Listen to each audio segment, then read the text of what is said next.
Hello everyone, welcome back to our channel. In today's video, I'm going to show you how to change the language on your AliExpress app from Russian to English. It's a very simple process, so let's get started. First of all, unlock your phone and make sure you are connected to the internet and download the AliExpress app if you haven't already. Once you download the app, launch the app on your phone. As you can see, the interface in my AliExpress app is in Russian. Now to switch it to English, we need to change the country. First of all, go to Accounts. Here you can see the account icon at the bottom right. Tap on it. In this section, you can see the flag icon at the top. It denotes the country you've selected. To switch the interface to English, we need to switch the country to an English-speaking country. So tap on the flag icon. Here you can select the country. For now, I'll select United States. Select the state.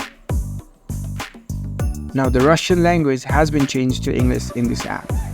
That's it. It's a very simple process. You can now navigate through the app more comfortably if English is your preferred language.